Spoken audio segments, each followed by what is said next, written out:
L'air crépitait de tension. Quelque chose n'allait vraiment pas. L'atmosphère autrefois harmonieuse de la secte était devenue lourde d'appréhension. Des murmures de doute et de peur avaient remplacé les sons habituels de l'entraînement. Une obscurité se répandait, menaçant de tout consumer sur son passage. Au cœur de cette tourmente se trouvait le chef de la secte, le cœur brisé par la trahison. Son disciple le plus fidèle, celui qu'il considérait comme son fils, avait succombé à l'attrait du pouvoir interdit. Les conséquences étaient dévastatrices. Ce n'était pas un simple transfert de pouvoir. C'était la rupture d'un lien sacré, une trahison qui touchait l'âme même de la secte. Le monde qu'il connaissait s'effondrait, et l'avenir était enveloppé d'incertitude. Le second disciple avait toujours été ambitieux, mais son ambition s'était maintenant transformée en quelque chose de monstrueux. Consumé par le désir d'un pouvoir ultime, il s'était retourné contre tout ce qui lui était cher. La nuit de sa trahison fut une scène d'horreur indicible. Il déchaîna son nouveau pouvoir sur ses condisciples, ceux qu'il avait un jour appelés frères. Le sang tachait le sol de rouge, témoignage de sa cruauté. Le chef de la secte fut contraint d'affronter son disciple déchu.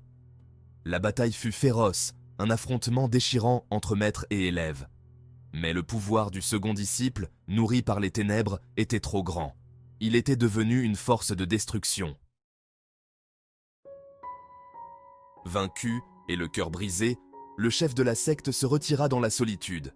Ses blessures étaient plus profondes que n'importe quelle lame ne pourrait l'atteindre. Il n'avait pas réussi à guider son élève, il n'avait pas réussi à protéger sa secte. Le désespoir menaçait de le consumer. Le poids de son échec était immense.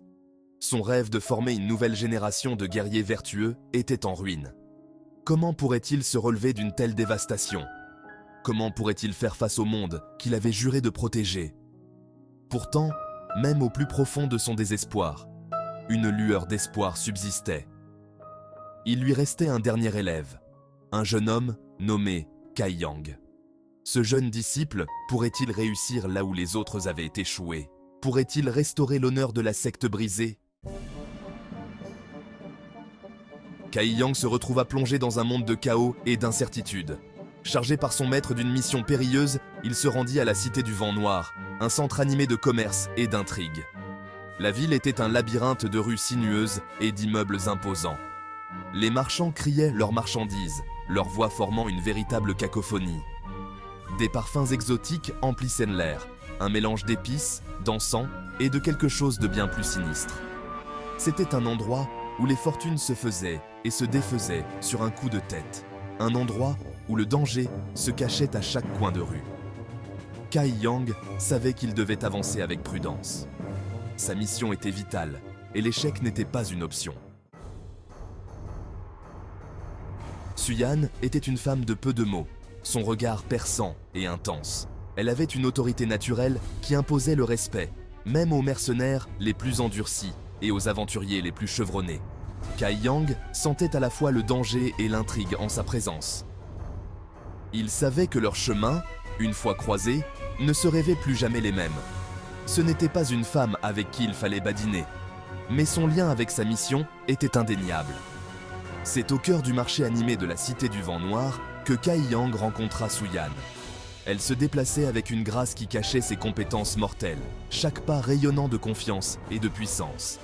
Sa beauté était indéniable, mais c'était une beauté froide et distante, aussi acérée et impitoyable qu'une lame d'acier. Dans une démonstration de force époustouflante, elle désarma sans effort un groupe de voyous qui avaient osé la défier. Ses mouvements étaient en flou, trop rapides pour être suivis par un œil non averti. À un instant, ils brandissèrent des armes. L'instant d'après, ils étaient affalés au sol, gémissant de douleur. Kai Yang regardait avec admiration et appréhension. Il n'avait jamais été témoin d'une telle puissance brute auparavant.